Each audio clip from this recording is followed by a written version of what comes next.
Good afternoon and welcome to the January 14th Governance and Priorities Committee meeting for the Town of Rocky Mountain House. I'll call the meeting to order at 1 o'clock. Our first order of business is to adopt the agenda. Has anyone got any additions or changes to the agenda? Deputy Mayor Schipel. I also move the agenda as circulated. Okay, thank you for that motion. Any discussion? All those in favor? And that is carried. We have no delegations. I'll move on to the previous minutes. Has everyone had a chance to read the previous minutes for the November 12th meeting? And is there any errors or omissions or changes that need to be made?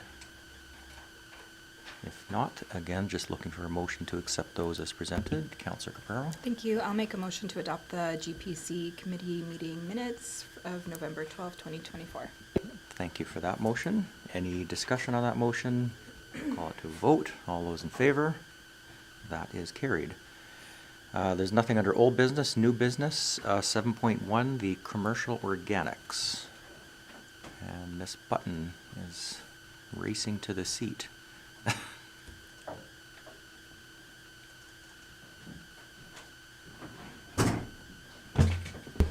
Hello, Council.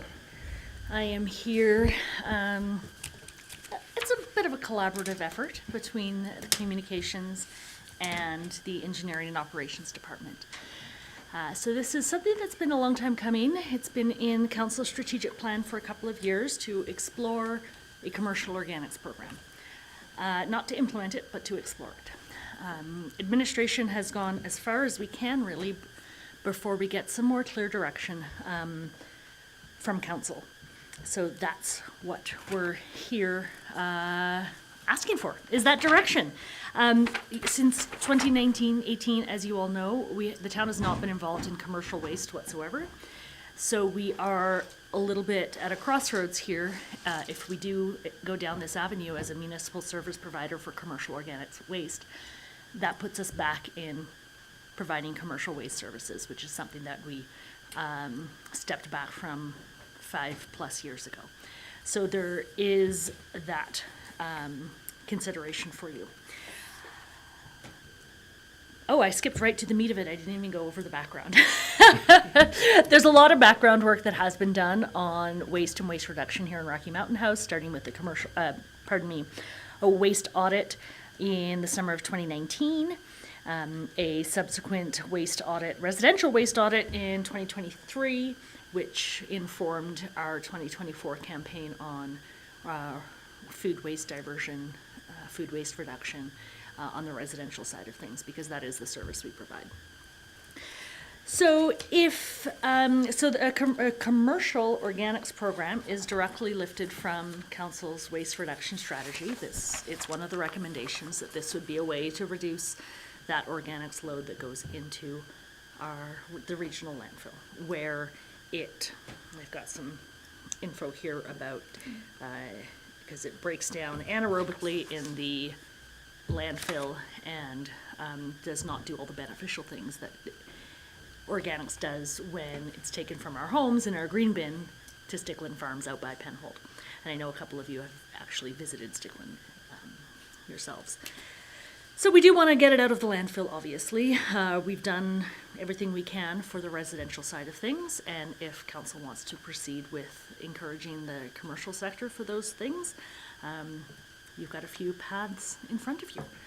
Your first one, obviously, is legislative and policy tools. So you can enact legislation in a bylaw that says thou shalt divert all waste, food waste from your commercial premises. The Town of Canmore Recyclables and Waste Disposal Bylaw section, I've got an excerpt here as an example. No person shall dispose of food waste from a food establishment in a container provided for the collection of waste or recyclables. And they've also got fines up to $10,000 if you are doing that. So this isn't all commercial businesses. This is all food producing establishments, right? So that is restaurants, cafes, grocery stores, but also institutions that provide meals to clients, patients, residents, all of the above. So if council wants to legislate the commercial businesses to divert food waste, so we'd need to either do an amendment to the existing waste management bylaw or a standalone commercial premises food waste bylaw. Either option would really benefit from some early consultation with the local business community. You could consider policy incentives for those premises that choose to divert their food waste. Discounted business license fees is one idea in front of you, to encourage that voluntary food waste reduction. Depending on which avenue you choose, if you choose either of those, obviously you'll see a various rate of success, uptake, public perception, and all of that. So in Canmore, which I believe some of you were able to speak with the town of Canmore at the RCA conference in the fall, has had some challenges with their program. But one of the things they offer to their commercial businesses is they can either choose a private service or they can sign up for the town of Canmore's food waste collection service. So this is a municipal service that the town of Canmore actually provides. At this time, the town is not aware of Rocky Mountain House, is not aware of any private food waste services operating here in the town of Rocky Mountain House. So if you want to encourage the practice locally, but there's no infrastructure to support it locally, it could appear we're setting them up for failure. Or does council have an appetite to build that infrastructure to make this happen? That's why you have all of those pillars to weigh, to weigh you there. So our existing infrastructure and agreements actually wouldn't support the addition of the commercial food waste program. The residential bins we have would not be, I'm so sorry, did I? Okay. The bins we have, we don't have enough of them, or are they of the industrial quality that a food producing premises would need to manage their volume of food waste. So there are limitations on what we have already, but they're not insurmountable. You can throw money at any problem, and these things can be purchased and agreements can be negotiated and all of that. Some other considerations for council as you look at those 5 pillars are that, I mentioned this right away, that we got out of the commercial waste business several years ago. The existing waste bylaw doesn't allow for commercial waste to be received at the Eco Center locally in town. So town businesses are welcome to use it for the recyclable materials, recyclable programs. There's no stipulation or even infrastructure to accept food waste there in any quantity. We haven't actually recorded any requests from business owners for this service. So we went back through our records, and although we've had lots of conversations with residents looking for it, that isn't a request that has come formally to us.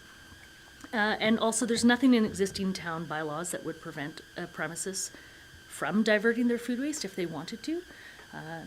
It's certainly an option to them through the normal avenues of same as they negotiate their waste and their cardboard contracts. There's nothing that would prevent them from doing that if they chose to. So certainly before we go down any of these paths administratively, we really need to know and hear from council on which route you would like us to put some time in on your behalf. Thank you very much for that report. I see Deputy Mayor Shippold has his light on. Thank you, Acting Mayor. Have we talked to our present provider of other services for garbage collection, if they would be interested in providing this type of a service to our commercial businesses that do have food waste? And to that, I'm sure there's got to be a threshold on how many, because they definitely can't, they're not going to do it for one business, but if they could do it for multiple businesses. We've been out of the business for a reason, and I can't see us getting back into the commercial business. So going forward, we find our contractor and see if there's any take up there. I'm going to defer to our Director of Engineering, who is the lead liaison with our contractor. So, good afternoon. Just hearing back from Empringham now.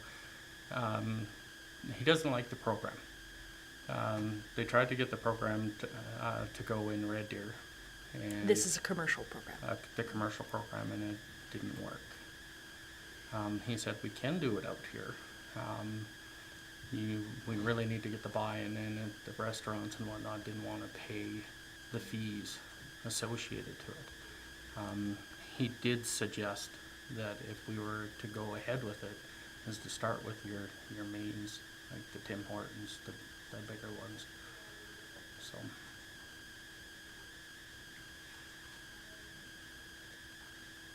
It was a tough one to deal with. So he was not opposed to looking at some kind of a program, Nope. they would do that, so. No, and it wouldn't be the larger carts like what Canmore has.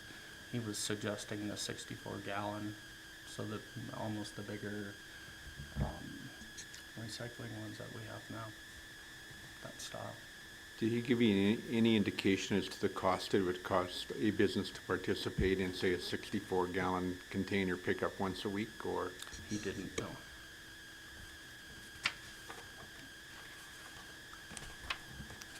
More questions from council? Councillor Musker. Thank you, Acting Mayor. There's some things that jumped out of this report, and I'd just like to reiterate them from the organizational heading. A voluntary commercial organics pilot program would require significant staff resources and/or contracted services. A municipal staffing complement would need to be considered to establish a municipal commercial organics program. Farther down, there are significant legislative and operational implications to consider. And farther down yet, the town of Rocky Mountain House has not recorded any requests from business owners for this service, and there is nothing in the town's existing bylaws that would prevent a commercial premises that may wish to divert food waste to arrange a private hauler or service for themselves. When we first talked about this, I thought this would be maybe an easy add-on to our existing program, and it turns out that's not the case. And so, based on that, I'm not interested in proceeding with it. Not that it's a bad idea, but I think the timing's wrong.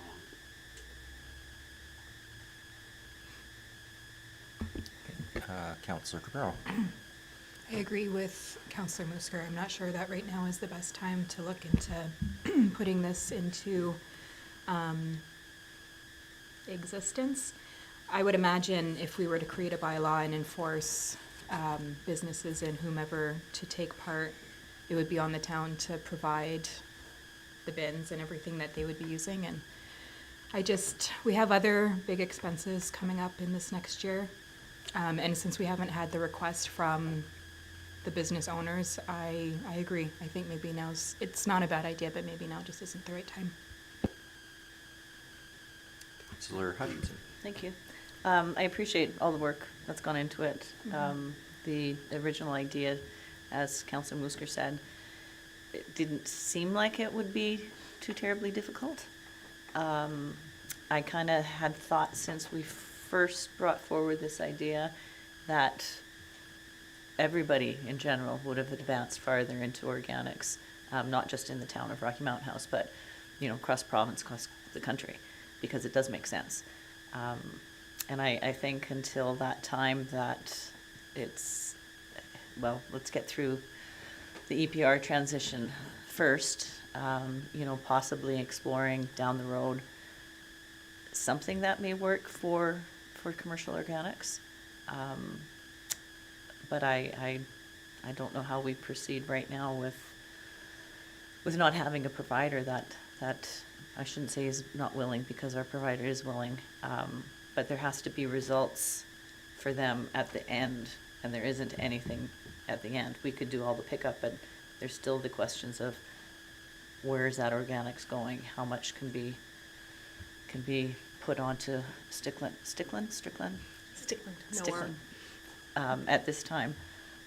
So I would still keep the idea open, but not necessarily at this particular time.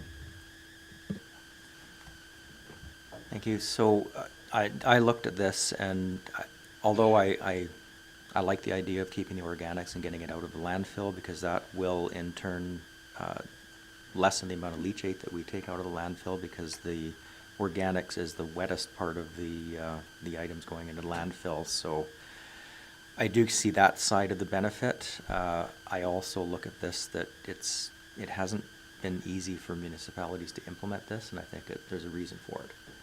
And I think dollars and cents is the reason for it. Not that there's not a need for it, but I think until the dollars and cents of it can be figured out, it's not something we want to put on the backs of the ratepayers to create another service that really doesn't have the uptake from the businesses right now. So that's my 2 cents on that. So, Councillor Capero. I'm just going to go ahead and make a motion if that's okay. Okay. Be it resolved that council accept the commercial organics report as information. Okay, thank you for that motion. Do we have any discussion on that motion? Seeing no discussion, I will call that to a vote. All those in favor? That is carried. Thank you guys. Okay, thank you. Yeah, thank you for all your work. So moving on to item 7.2, the request for decision on public engagement opportunities, and that will be Ms. Button again. Hello again, Council. More in my wheelhouse, less in Mr. Shanks, is the public engagement opportunities that Council asked for, arising from Council's discussion among themselves and with administration on the efficacy of Coffee with a Councillor program you've done these past few seasons, as well as what a different type of setup might look like. So I've taken the opportunity to combine that with Council's strategic plan on promoting open governance and communications to put together a bit of an a la carte menu for your consideration of some of the public engagement opportunities you could choose to do. These would very much be above and beyond any of the legislated public engagement that we do, the public notices, etc. This is really for Council's vision of connecting more with your residents. Here's what's here. You can absolutely consider continuing the Coffee with a Councillor.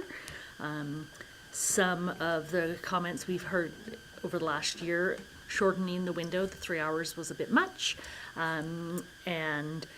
but also had a little bit concerned sometimes the attendance was unpredictable, and sometimes if the resident's query was better served by administration responding, and administration wasn't there, that kind of leaves you in a bit of a lurch as well.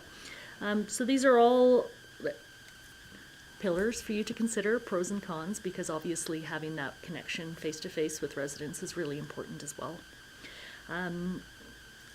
To keep that face-to-face conversation going with your residents, if you could choose to implement regular office hours, and those people could still have a chance to greet you face-to-face. And then if an administrative technical question arises, staff are right here in the building to support that. Continuing with Marketplace on Main, council presence is very easy to do. The infrastructure exists, the tent, the banner, the program, the event. Small amount of staff time to support council in getting that set up and that. The other option for that face-to-face is council presence at the Rocky Chamber Trade Fair booth, which you've all done in the past. So all of those above, budget is negligible. The trade show is already accounted for, and Coffee with the Councillor, as you know, did not take a lot of money last year. Thank you, Ms. Button. Deputy Mayor Shippold. Thank you, Acting Mayor. So Coffee the Councillor, short of the ones that were on Market on Main, which I thought was too busy, the ones that I attended 4 last year, and I had significant people coming to visit. I'm more concerned that we can have these, it's what we do with the information after we have them, which is where I think the problem is. We don't do very much with that information. So I think Coffee with the Councillor is a good thing, and I would support continuing doing Coffee with the Councillor as we've seen it last year, taking out Market on Main and reducing it to 5 during the course of the summer, just so we can get out there and do it. But then coming up with something more strategic in what we do with the information that we get from those Coffee with the Counselor deals. And, hey, we never know who's going to show up. I've never had where nobody showed up. I've had where 5 showing up, and I've had 12 show up. So I think it's great for us to be out there and do that. And the cost is so minimal. And some of the facilities we're at, they actually provide coffee free of charge and are happy that we're actually in their facility doing what we're doing. So I think we should maybe just cut back to 5 during the summer months, 1 a month, and then come up with a plan as to the information that we gather, what we do with it. We were putting it into reports, but that was just sort of for information. Nothing happened. More discussion? Councillor Hutchinson, I saw both arms going for the. I thought he was going first. Yeah, I like the idea with Coffee with Counselor in this building. And then if there is questions that where you're struggling with, it can be answered directly from admin. I like the Market on Main. Yes, it was loud, but I think that's just a matter of repositioning the booth and, you know, part of that is just having our presence in the community. I had talked to a long past mayor that said he used to just bring his chair and sit down on Main Street and have, you know, people would just stop and talk. And it's not necessarily that we're trying to solve a problem or, you know, they weren't coming and complaining all the time. It was just putting a handshake and a smile and visiting with people. I definitely think the trade shows are a great presence for us to be in. So I would like to still continue with the Market on Main. Again, with the county partnership with them, I think it's very important for the public to see that the town and county have a good relationship. So that's kind of where I sit with them. Okay, more discussion? Councillor Musker. Yes, thank you, Acting Mayor. I'm just having a look at this list here. So I would agree with Councillor Hutchinson regarding having the meet and greet here in this building for a few reasons. One of them being it encourages people into council chambers or into this building. Take some of the stigma away. This is the town. This is the residents' chamber. It's not our chamber, and so I'd like to see that happen. Also, if it's a no-show, let's say nobody shows up, at least I'm here. I can maybe doing some other work. I can't do that in the coffee shop. So I'm just looking to make things more efficient. I really like the temporary kiosk idea. I wasn't aware that we tried that before. Go ahead, please.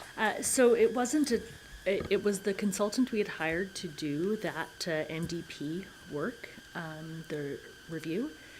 And it's something that I really liked, and I think it got a lot of great input. That's why I put it here. I think I might have mentioned it at service level review, and so I scrolled back through our photo library and found some pictures to be like, yeah, no, it really did look like that. It was pretty cool. And certainly not to leave up all the time, but it could be deployed over and over again for whatever public engagement activities we have on the go. I mean, this past 12 months, we had 4 pretty significant ones that it could have been deployed for if we had something like that. So it could just be one more tool in council's toolbox in terms of connecting with the public. And I would agree, it's a super informal way for the public to engage.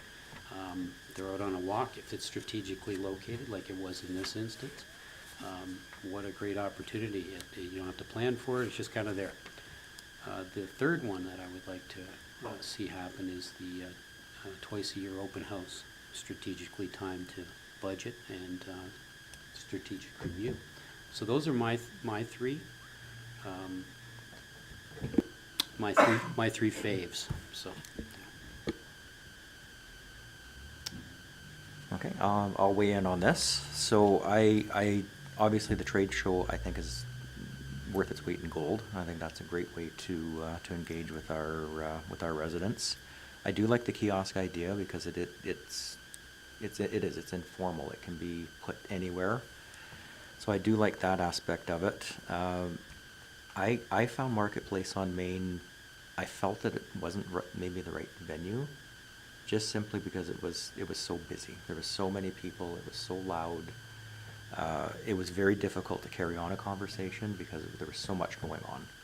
And some people didn't want to have private conversations because there were so many other people around that could hear that private conversation. So I do like the fact that, we could have it here. It's much more quiet. It's easier to discuss. We have administration if we need it. The open houses, I do like the budget open house that we have in the fall. I'm not sure, just looking at the cost of $1,500 for an open house, it seems a little bit high, whereas, the market or the coffee with the councillors are relatively inexpensive and easy to do. So I would sooner keep it as the coffee with a councillor format, preferably here. More discussion, Councillor or Deputy Mayor Shepherd. Thank you, Acting Mayor. I have no problem with having some of them here. I think people consider going to a off-site venue as a neutral ground. They come here and right away it's their perception that this is maybe our territory, not our territory, in per se the community's territory, but us as councillors' territory here. And the hours of operation control when you can have those as well. So putting it out in the community in the evenings opens it up to a whole different gamut of people who are available. So I'm not opposed to having them here, but not all of them. And I think the ones that I did do here, the turnout here was typically less for me than it was when I was doing the ones in the restaurants. So I don't know if it's a comfort zone or whatever. So I would be, hey, some can be here, but I do think some should be out in in and around town. I mean, we went to one business last year. It was with the mayor, where they'd actually brought a delegation in to talk to us about the rural renewal program. So, and their people came from Wetaskiwin, I think it was, or Camrose, to talk to us about implementing that program. I don't know. I don't think we should not. I think we need to have something. So what's council's wishes on this? Do we want to have, how many over the course of a year? Do we want them to run for an hour and a half? Where would the venues be? I guess that's what we kind of need to flush out at today's meeting.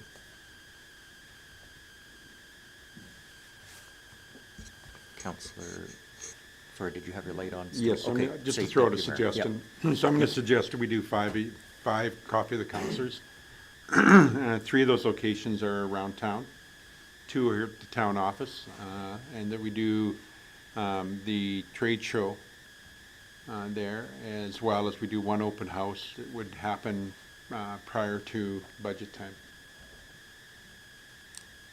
I mean, to have something before service level review, we don't really know what service level review is going to be about till after the fact, whereas budget is already between service level and budget, so we have a better inclination as a councillor as to what that's all about. So the one prior to would be probably useless.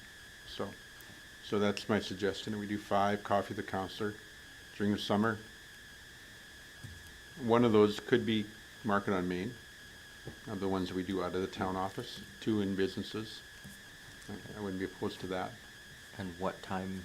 I'm thinking 2 hours. To? Councillor Brewster. Yes, thank you. I think that's a great list, and I'm in favor of it. I would like to add the temporary kiosk to it. Mr. Just Kraus. a comment to council in regards to the budget open house. So in 2025, the service level won't happen until after the general election and those budget talks. So I don't know if this council wants to put that onto the upcoming council to hold. So That's probably a decision for the new council to have for themselves, I would think. What do you think? Just because of the proximity of the dates that are going to be occurring in their elections, the end of October, budget's really November. End of November doesn't give them a lot of time especially if it's a new council, if there's a bunch of new people, they have no idea what they're getting themselves into. It may not be appropriate to have anything at all in there for this year. So if we're talking about 2025's calendar, then I think we just sort of leave it right out for now. Councillor Musker. Yes, thank you, and I would agree with that wholeheartedly.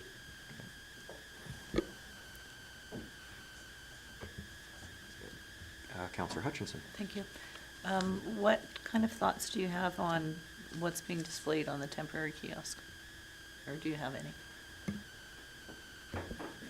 No, that's the short answer, but there were some pictures here and with some graphs and maps and then an opportunity to write some comments and stick them on the board there. Just when we're looking for community input on some of these things. And yeah, that's really the only reason. Councillor Hutchinson. Thanks. And it says 500 for initial construction. Do we not still have that one? No, this one belonged to the consultant that we used Oh, okay. back in 2019. Thank you.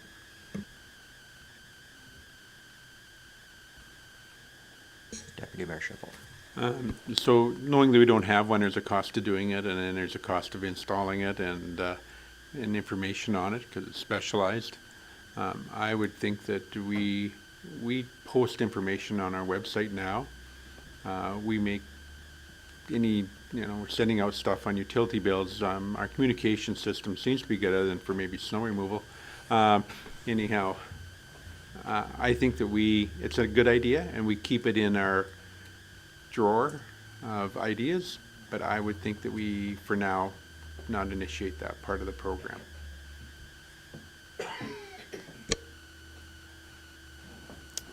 Okay, any more discussion?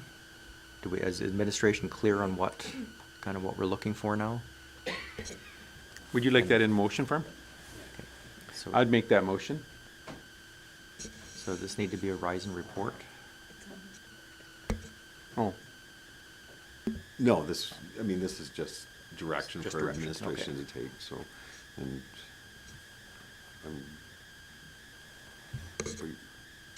okay, you're doing a motion. I'm going to do a motion. And that's in regards to our public engagement opportunities that we participate in 5 Councillor with a Coffee, 5. Okay, 5 council, let it resolve the council direct administration to schedule and advertise the following public engagement for 2025. 5 coffee at the council, 3 at local businesses, 2 at the town office, 1 potentially at Market on Main, and there'd be 2-hour sessions. And that we'd participate in the Rocky Chamber Trade Show. Is that it? Yeah. And that'd be it. Okay. Thank you for that motion. Is everyone clear on that motion? Okay, any more discussion on that particular motion? Okay, if not, we're just looking, I'll call that to a vote.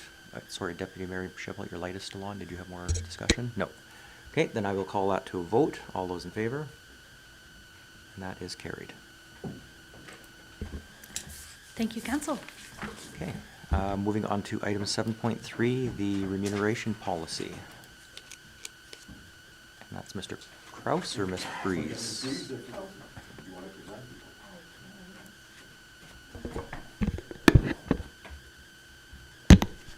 Thank you, Acting Mayor and Council.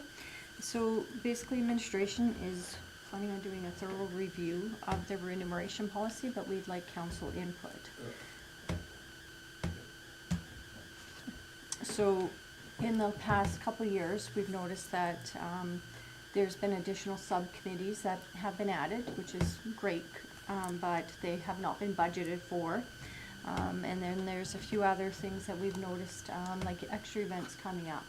So to do a thorough review, we are looking at council's input, just like with the commercial organics, and just to see what the direction of council is before we come back and present a draft policy for council. Okay, thank you. Discussion.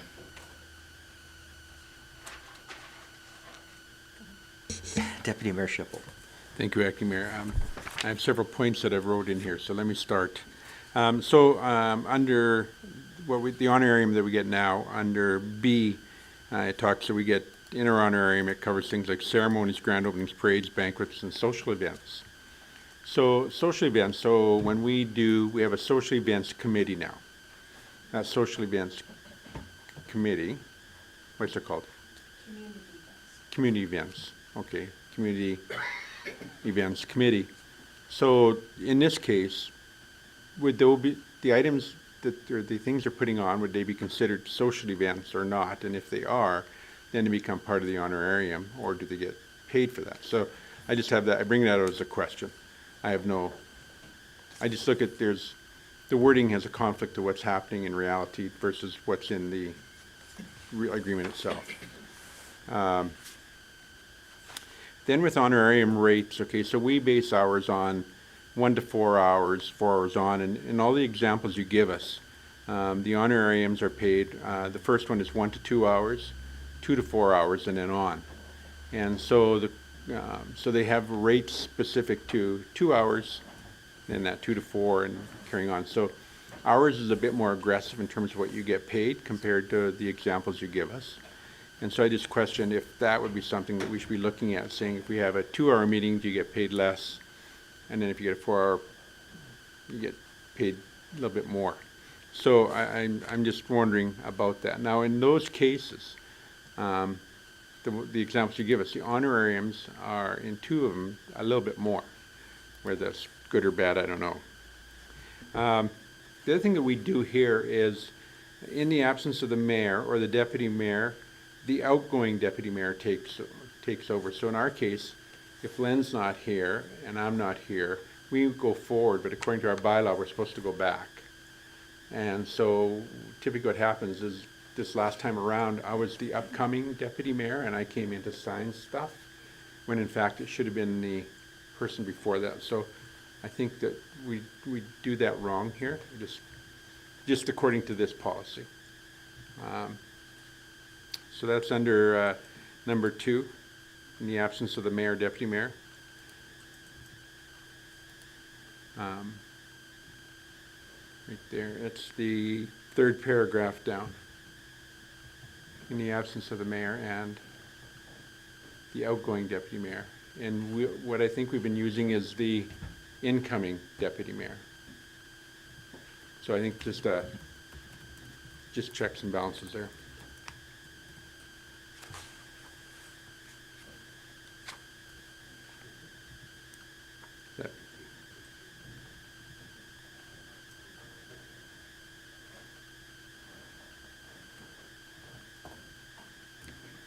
It doesn't matter, but I'm just saying that if this is how it says it, then this is how we should be doing it. But I read that in the absence of the mayor and/or deputy mayor.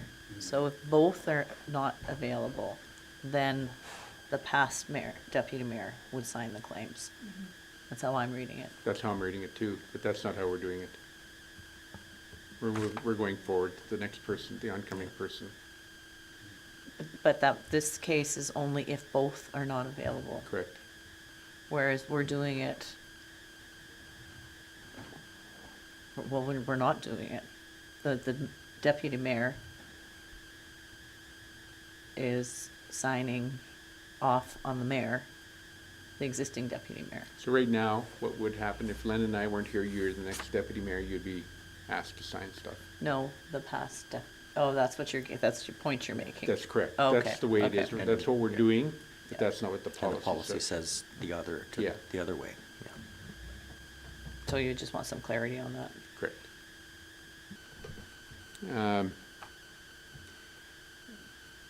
So then on that second page is where they got all the rates where we get paid on the, and I'm not sure what the rates look like, but when you look at what the others get, so, Wetaskiwin and Diamond Valley, for the first 4 hours, like $50 and $60. And $75 is one.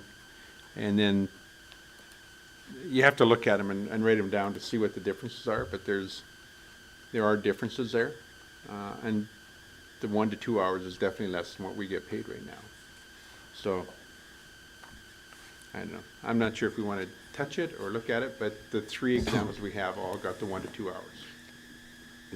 So, Mr. Kraus, yeah, then just over for to council. council's clarification, so council has asked us to do 2 things with the remuneration policy.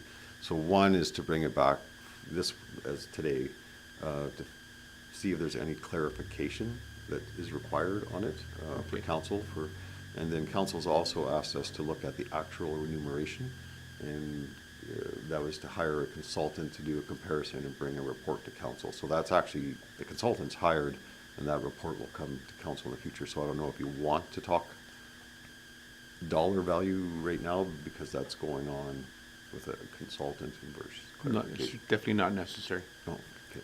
Thank you So- for that clarification. Yeah. Perfect.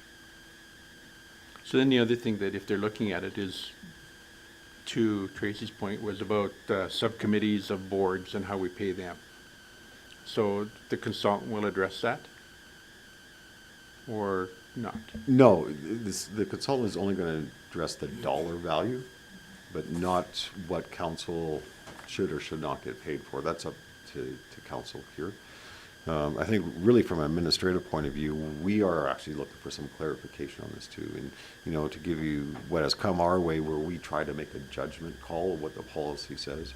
You know, like one is like special events type thing. So, Unstoppable Conversations is for an example, right? So obviously, you know, council was paid to attend the full day sessions, but that also fell out to like our phone calls, you know, so do those hour phone calls get paid under this policy? So like that type of special event is not clear in our policy. You know, and another example, actually, Councilor or Deputy Mayor Schipple, you brought up, is the Community Events Committee. So, you know, what falls into PR in that and what falls as working committee. So it's kind of different because it is a working committee. So under the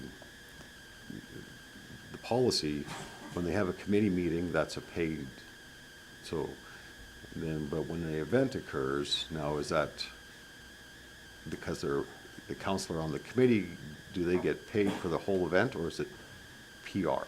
So I think that's the clarifications that administration would like to see. And then also any clarification that council, like I'm sure when you fill out your remuneration form, you're probably sometimes thinking, is this in or is this out? And if council has any of that question, you know, does it need to be clarified in the policy?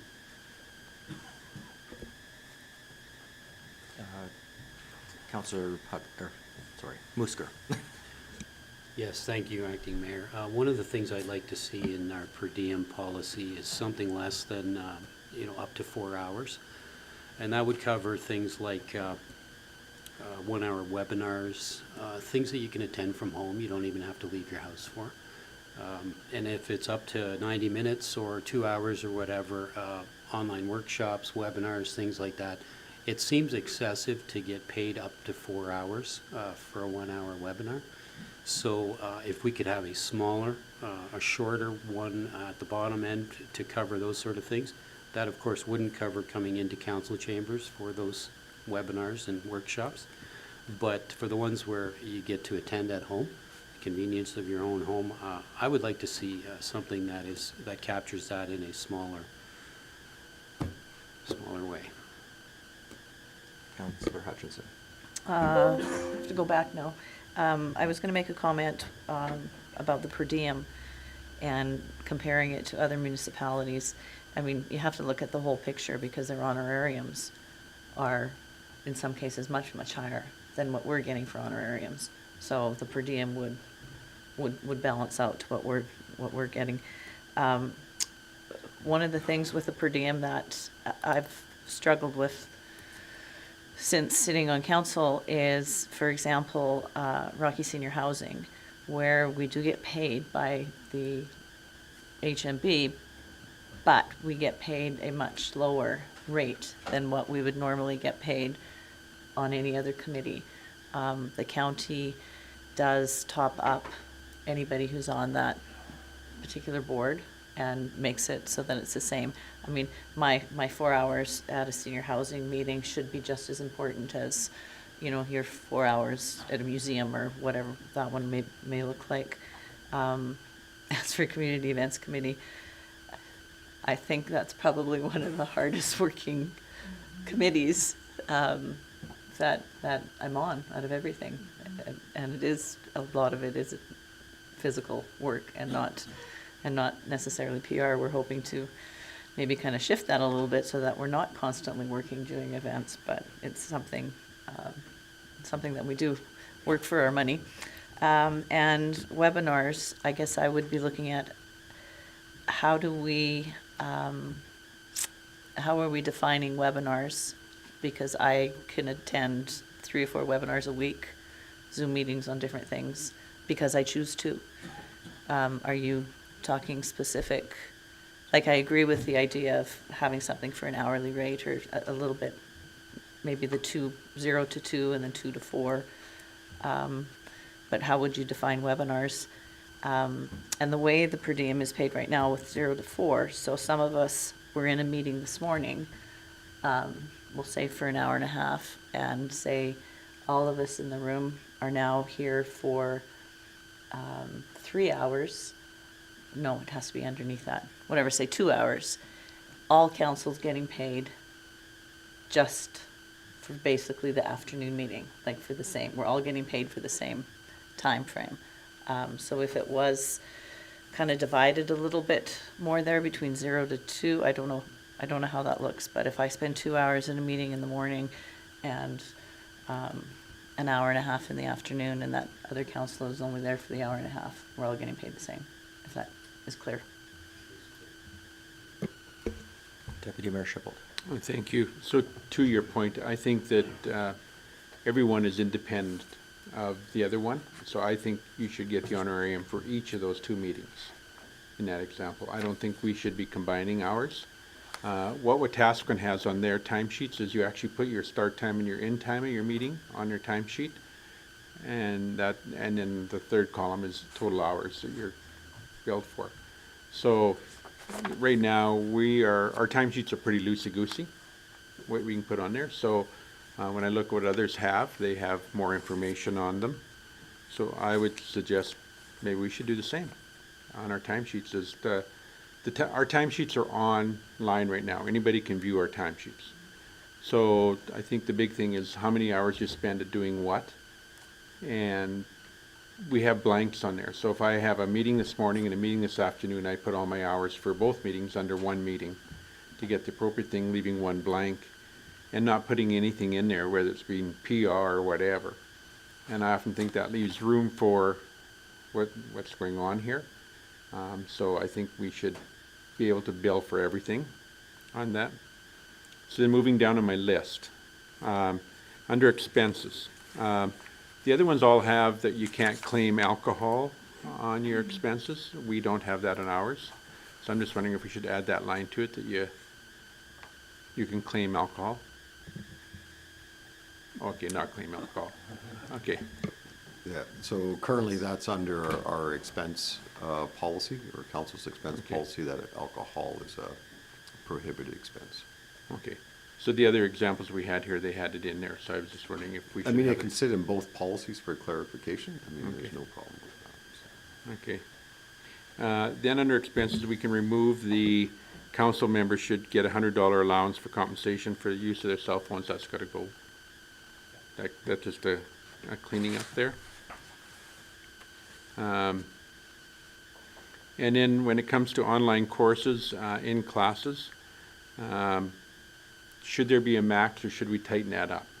Or do we just let it be whatever people claim? Some of the municipalities say up to a maximum of X amount. Ours has nothing, so how many, Tina says, well, Counselor Hutchinson says we can do up, I could do 4 a week, for example. Should that be tightened up on our policy, I guess is what the question is, so. And the other thing is, some of the municipalities, 2 of them had examples of where they had open-ended portions on their budget for self-directed items. So, if you wanted to self-direct monies towards something is what it appeared. I wasn't 100% clear on what they were getting at.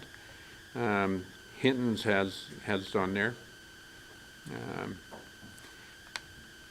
Diamond Valley had a request form to attend a meeting or participate that had to be approved at council. So if you wanted to do a online whatever, conference call or go to anything, it had to be in paper and had to be submitted to council prior to the function. And then it was approved by council. So I thought that was maybe the way to go for all that stuff, is that if you want to do stuff, you have a form, they have a form online that the councilors fill out and submit. And it gets approved by council.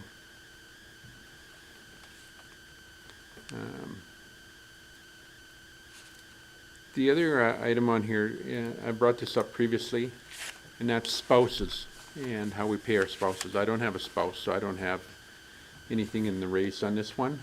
But in our pay, if a spouse attends a function and there's a meal involved or whatever, at this point we don't pay, and I think that's wrong. I think we should be supporting our family units of people who run around this table in terms of elected officials. And that we should support the spouses. They put up with people not being at home, people attending meetings different days of the week or whatever. And as a thank you to the spouses, I think that that's one area that should be on here. I know I brought it up a while back, right when I first got on council, because I thought that was a problem, and there was a reason as to why somebody said they didn't think it should happen. I think that was Mr. Kraus. I can't recall. But I just think that we need to support family units and what they put up with us being on council.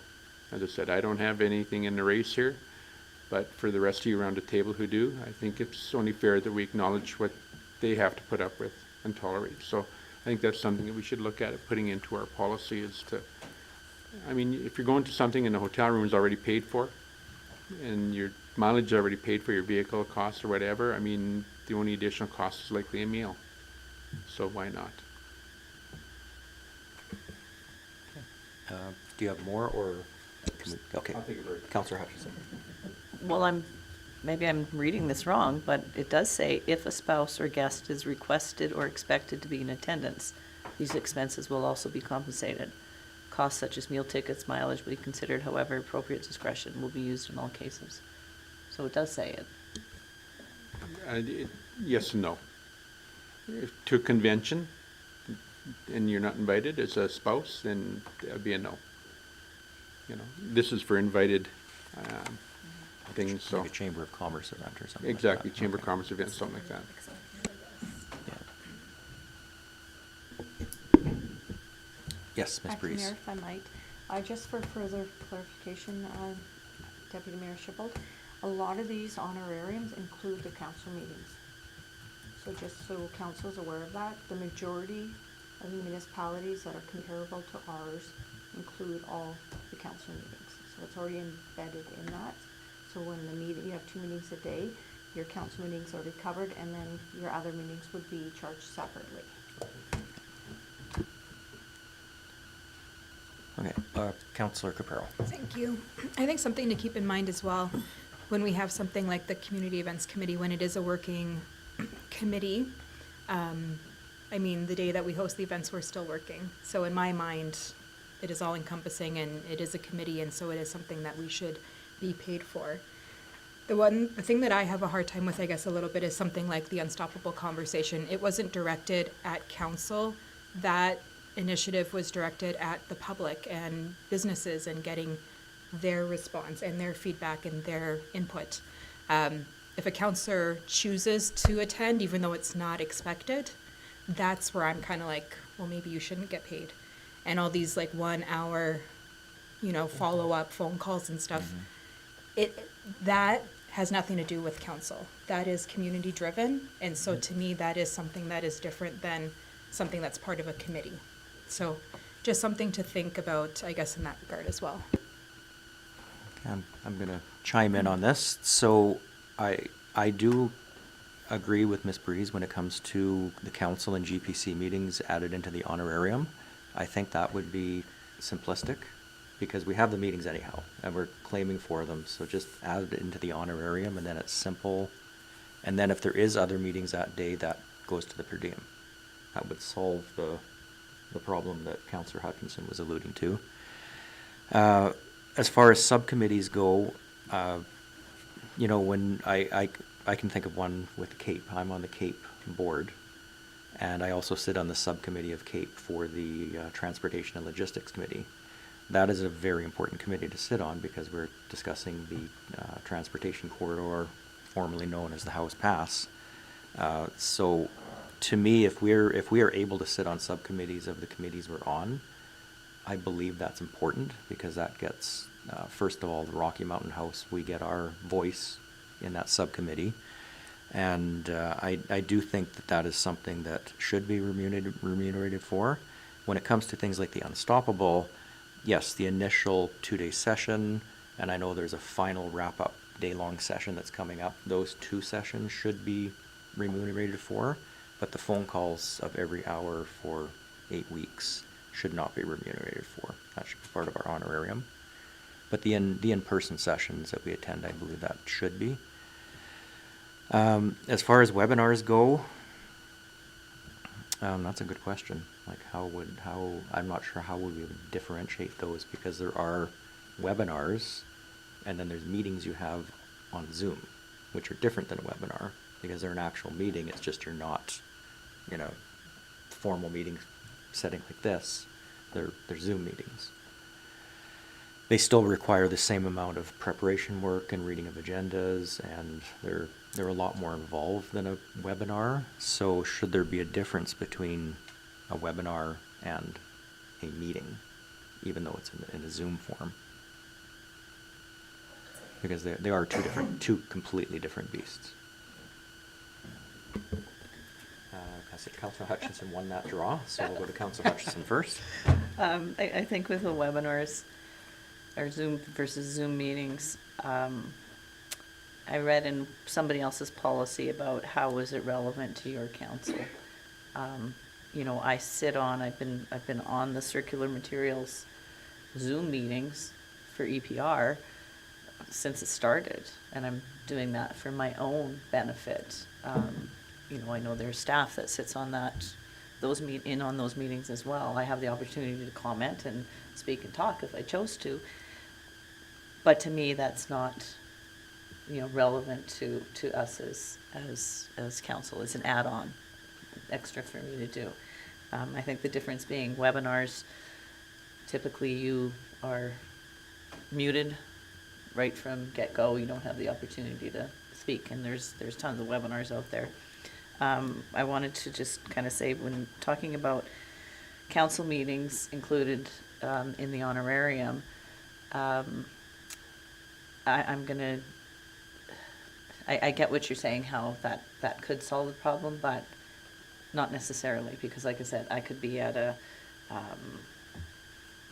whatever meeting only for the hour and a half in the morning, and then we're all at a different or the same meeting for an hour and a half. It's still under 4 hours. You're getting paid the same as and I've already been to 2 meetings prior to that, so I just wanted to throw that in. Okay, thank you. Councillor Musker. Yeah, thank you. I don't want to come across as discouraging anybody from, you know, accessing training webinars and things like that. That's not what this is about. But yeah, find a way to differentiate it. I mean, we have funds set aside in the budget for each councillor for training and upgrading and stuff like that, and I encourage us all to burn through that. I mean, this just makes us better councillors. But to find a way that is more reasonable, compensation that's more reasonable for attending these training sessions or webinars from the comfort of our own home, rather than you know, 4 hours. Well, the 4-hour allotment. That's really the only reason I was bringing it up. Thank you. Okay, Counselor Hutchison. Well, yeah, I was thinking about, I attended the AB Muni resolution session after AB Munis because we ran out of time.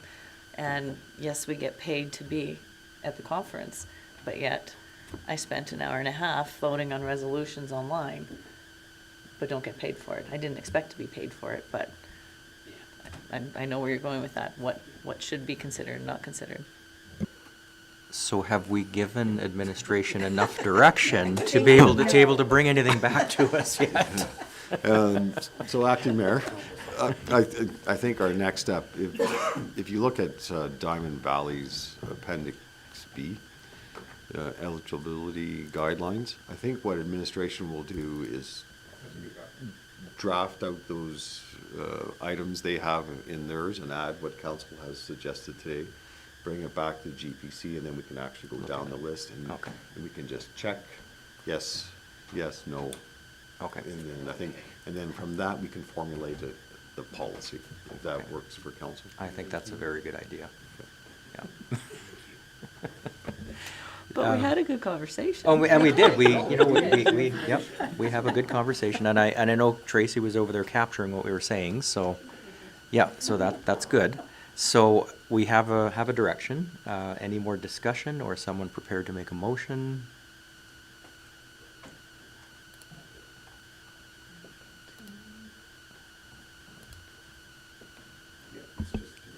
Yeah. So, Councillor Capero. Thank you. Be it resolved that council ask administration to bring back a draft council remuneration policy with the input given from the council's discussion and bring back to a future GPC meeting for council's consideration. Okay, thank you for that motion. Do we have any more discussion on that particular motion? If not, I am going to call that to a vote then. All those in favor? And that is carried. Okay, moving on to item 7.4, the governance framework policy. Is that Ms. Breeze or Mr. Kraus? Yeah, so Acting Mayor, yep. So actually, administration, we're doing an extensive review of several policies that date way back. And we'll be bringing those forward to council, anticipated in March. Like right now, there's approximately 130 active policies where we can't distinguish that if they were ever rescinded or not. So we're just basically doing our legislative house cleaning. But one of the policies that kind of directs policy versus directive was established in 2010. So administration has updated that and is bringing it forward for council's consideration, which really defines what becomes a council policy or is just an administrative directive. So as you can see from the draft policy, the council policy is on the governance side, where administrative directive is more on the operational side. So we're just bringing this draft policy for council consideration and discussion today.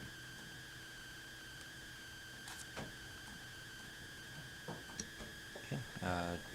Sorry, Councillor Capero, did you have your? Oh, Okay, sorry. Nope. So Deputy Mayor Shippold. Thank you, Acting Mayor. Just a question on their definitions, what administration does. So I'm talking about 2A here. And it could be covered off in 4F, I'm not sure, but that is, should it include third parties as well under, includes the operational arm of the town comprised of the various departments and business units, and including all employees who operate under the leadership and supervision of the CAO. I'm just wondering if that should also include third parties, because if we hire a third-party contractor to come in, you should have control over that. And I'm just not sure if maybe it's not covered off under 4F. It doesn't specifically say third parties. But if we hire a third party to crack fill, line fill, dig a hole in the ground or whatever. No, it can, obviously, because like a good example would probably be our residential waste pickup. That's a municipal Third party. service, but it's a third party. We also contract the RCMP, but Third party. And that's actually managed by a committee of council. So, but we can insert that into the policy if council so wishes, because some are actually, like the RCMP are through council, and others are through admin. But we can make an amendment to address that. Okay. That's, That was your one? that was the only item that Okay. and I wasn't sure if it was covered off under 4F, sort of, somewhat, maybe, but. Okay. Is there any other discussion on this particular policy? So, are you wanting to make a motion with a suggested amendment? I can so do so. Find the motions. Let it resolve the council rise and report policy 001 /025 with the government's framework policy as presented, with the change to the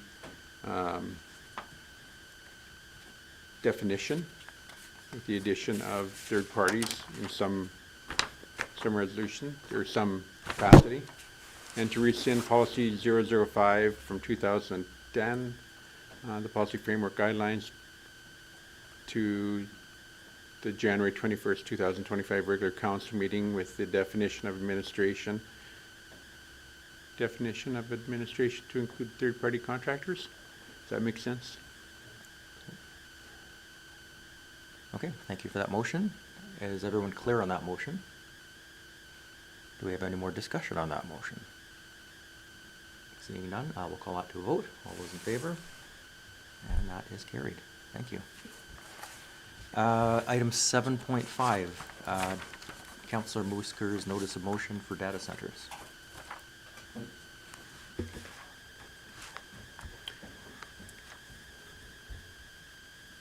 Yes, thank you, Acting Mayor. It seems like a long time ago that I put this notice of motion forward. It was November the 12th. Of course, we didn't have a GPC meeting in December, so here we are 2 months later.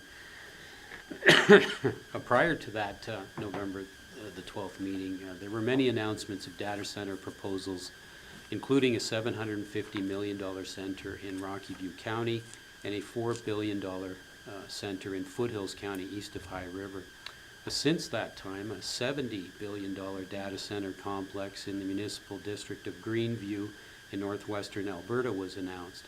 Now, it's clear that the provincial government wants this sector to be developed in Alberta, and it's a focal point of Minister Nate Glubish through the Artificial Intelligence Data Center Strategy, which is built on 3 pillars: power capacity, sustainable cooling, and economic development.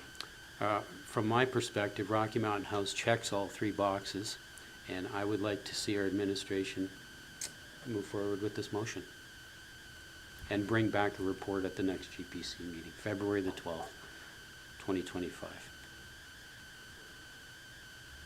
Thank you for your notice of motion. Questions?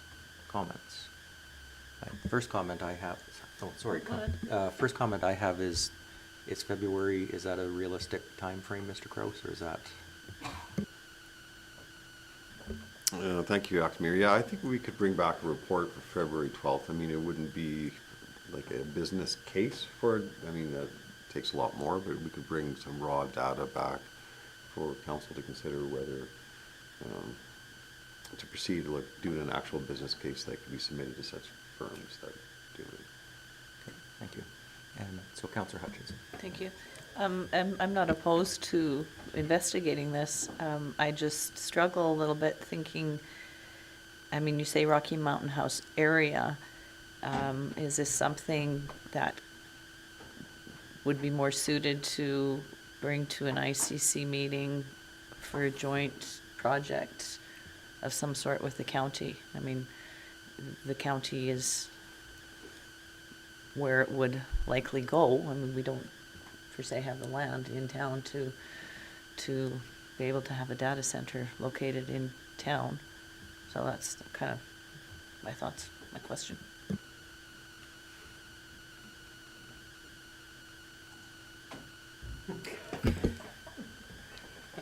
Okay, thank you, Councillor Hutchinson. Possibly, it could be a regional endeavor. But I wanted to get the ball rolling, and so I thought I would use our administration to do this. But are you recommending that we send this to ICC so that that committee can look at it and see if it's something we want to pursue regionally? Councillor Hutchinson. I guess that would be more of a question for admin. Is the possibilities of, I mean, I don't know what type of location. I haven't done a whole lot of research on the data centers, but is it more suited for county land as opposed to town land? And if so, then would that be appropriate to go through ICC to have the initial discussions? I think I need to do more research on data center requirements before I can answer that question, to be honest with you. So I think that's something administration would be able to compile within the next month before the next TPC meeting. Councillor Cabrero. I was just going to say, if it was something that was to come to an ICC, maybe it would be better to have that raw information come first, because then we can have it to present at that ICC meeting. Deputy Mayor Shipple. Thank you, Acting Mayor.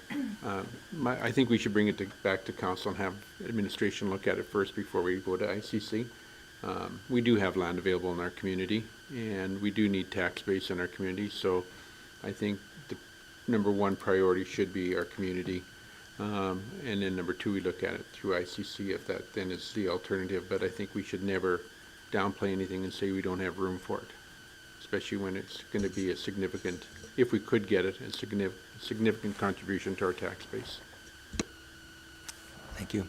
I completely agree with that comment. I think we should, get the raw data back, look at it, decide what we want to do with it in February, but yeah, never discount what we do have in our own town borders first. Thank you. Okay, so the notice of motion is a motion on the table, Mr. Kraus? That's correct? Okay. So do we have any more discussion on this particular motion? If not, I will call it to a vote. All those in favor? And that is carried. Thank you. Okay, we have nothing in correspondence for action or information, so we'll move on to the committee reports. My report for December is here. Does anyone have any questions or comments or anything they need clarification on?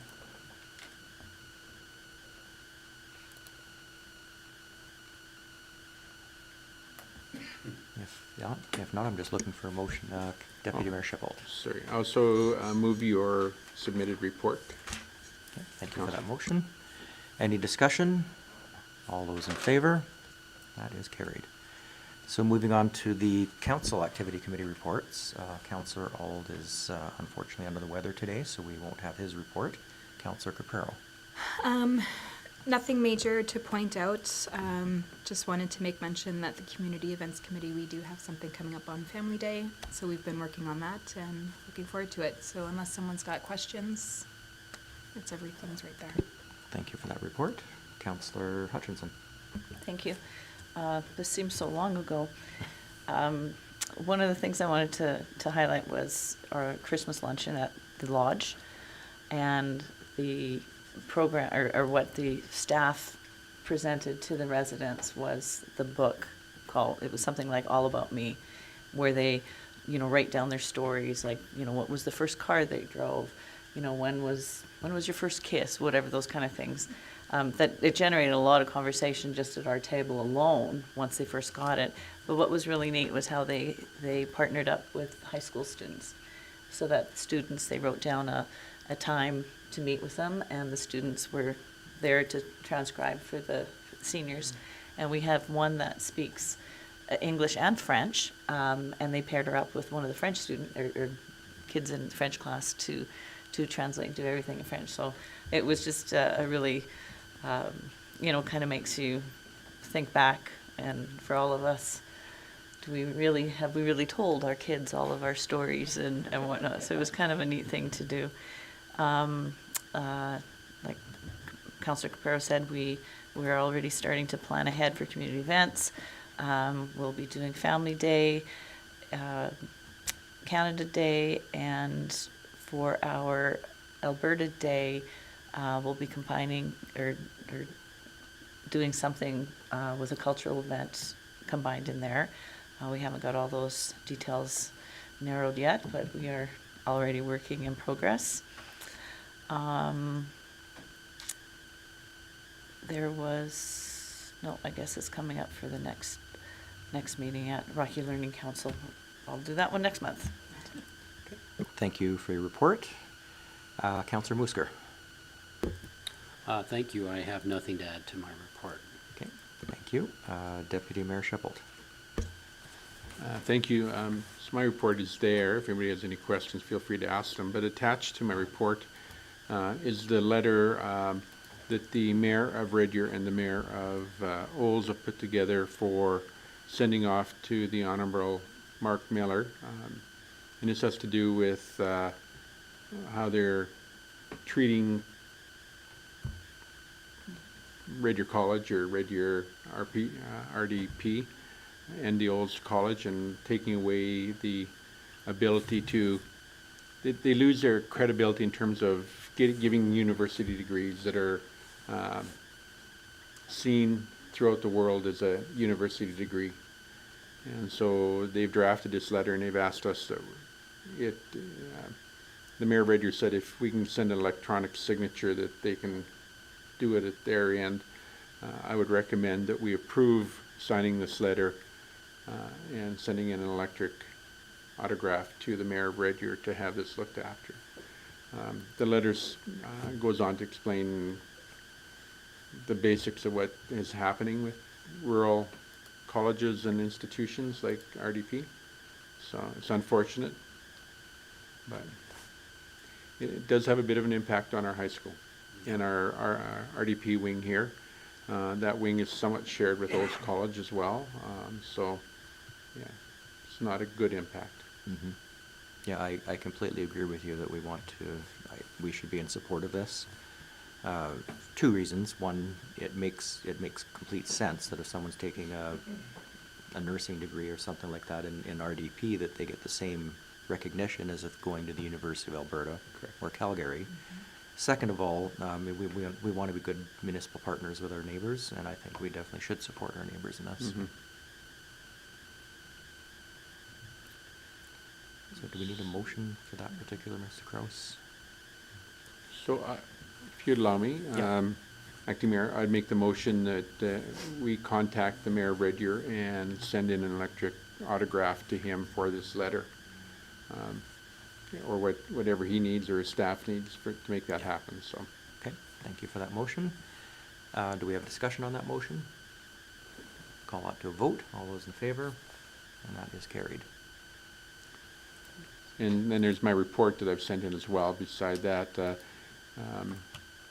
Alberta Mayor and Reeves report on there, I just thought it was interesting that there's 50 member communities on that, and typically 25 to 35 show up per meeting. It's really robust conversation around that table in terms of what's going on. And a lot of the mayors talk about the positives that are going on within their communities. Olds was the biggest one. They managed to sell Oldsnet. Oldsnet comes to Rocky Mountain House, or was coming to Rocky. They sold Oldsnet to TELUS. And although the mayor of Olds wouldn't disclose the financial benefits, she's quite adamant saying how that's going to help them substantially in the future for what they did. So that was interesting. And Sundry has hired a P3 consultant to try to put projects together. We've been talking around this table around P3 programs to get development within our community. Well, they've taken it to the next step and actually hired a consultant to have a look at things such as their old hospital and how they could convert that into something different and go from there. So didn't even know there was such a thing as a P3 consultant out there. So when I heard that, I thought, oh, there we go. Here's a niche and somebody's filled it. So. Okay, thank you for your report. Any other questions on any of the council reports? Seeing none, I will make a motion to accept item 10.2, the council activity and committee reports as presented. Any discussion? Call it to a vote. All those in favor? That is carried. Moving on to item 11.1, the department reports. Mr. Kraus. Yeah, thank you, Acting Mayor. So if council has any questions on any of the departments, be more than happy to try to answer. Deputy Mayor Sheppel. Thank you. I only have one question. I wrote down in my notes 107, so I'm assuming, I'm not sure what that means. Oh, I know what it, okay, so what it is under the Planning and Community Development Report, it talks about inquiries in there. And it indicates that there was 107 inquiries from realtors last year. And there was, so I'm just wondering, 107 inquiries seems a lot because my understanding is there hasn't been a whole bunch of sales around town, or a lot. So what are those inquiries? Do we charge for them? And is there any way to streamline that? Because that was one of the most significant numbers for inquiries from realtors. Well, Sorry. that can vary. That could be on anything on the property, zoning, assessment, which, well, that would typically go to finance, but there could be multiple questions on properties. I know that there was an initiative, and I'm not sure where it's at, and perhaps there were other ones around the table can answer, but there was a link for that information. I forget the name of the website that we provide information to for realtors to go to obtain that information. I think it's the Pillar 9. Yes, thank you. Yes. Yeah. I would think the bulk of the inquiries are more for taxation information. But that would be in Yeah. planning and development. Sorry, that wouldn't be in planning development. This is planning and development, so. It could be what's the actual year of the house if the homeowner doesn't know. It could be the zoning of the property. If there's an RPR on file. Do we charge for that? No. Should we? Just a general inquiry, it'd be pretty tough to do that. I think it's more of a service we provide to the realtors and homeowners, because often they're phoning on behalf of the homeowner also. Sort of breaks down to 2 every week. Yeah, Is- and I wouldn't say there's significant inquiries that take a lot of time. A lot of it's just right on the database and the computer.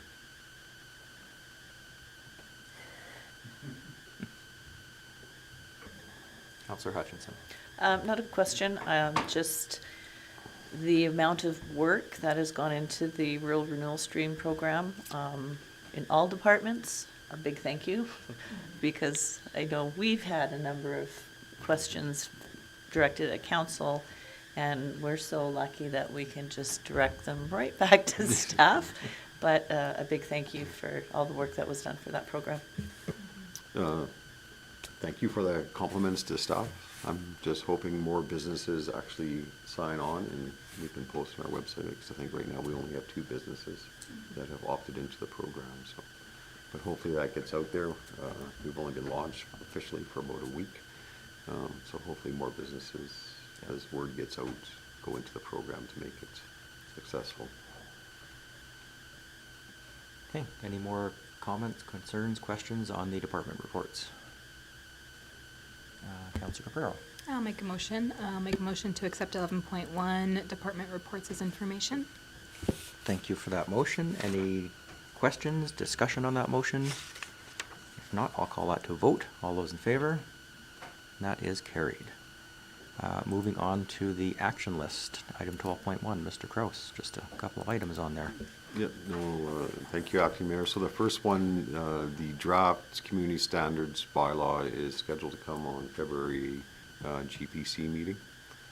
And the other one, actually, we can pretty much mark as complete, because through the budgeting process, whatever, now we have an additional building maintenance person, which makes our main person the municipal energy manager, who will be reviewing all of our municipal facilities and seeing opportunities for energy efficiency and grants.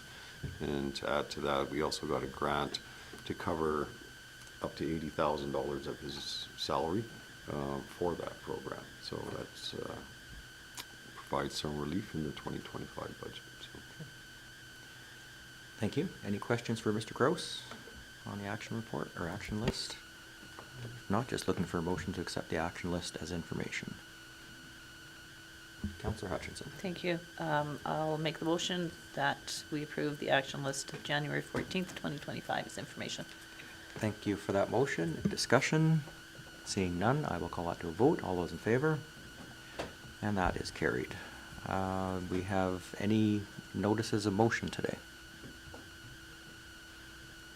Okay, seeing no notices of motion, I will take a 5-minute break and then 10-minute break, and we will move into closed session.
Okay, welcome back to our regular GPC meeting. We are about to go into closed session, so I'm just looking for a motion to go into closed session. Councillor Caprera was making the motion to go into closed session. Any discussion? All those in favor? And that is carried. We are now going into closed session.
Okay, welcome back to the GPC meeting. We're back in live session, so we have a couple of motions coming out of closed session. The first one is for 14.2, the civic building discussion. The motion is for admin to proceed as discussed and bring back a report at the February GPC meeting. Do we have any discussion on that motion? Call it to a vote. All those in favor? That is carried. And we have a second motion, Deputy Mayor Sheffield. Thank you, Acting Mayor. On 14.2, I'll make a motion that we accept the discussion relative to the CAO evaluation as information. Okay, thank you for that motion. Any discussion on that? Call it to a vote. All those in favor? That is carried. With nothing more on the agenda, I will adjourn the meeting at 3:46.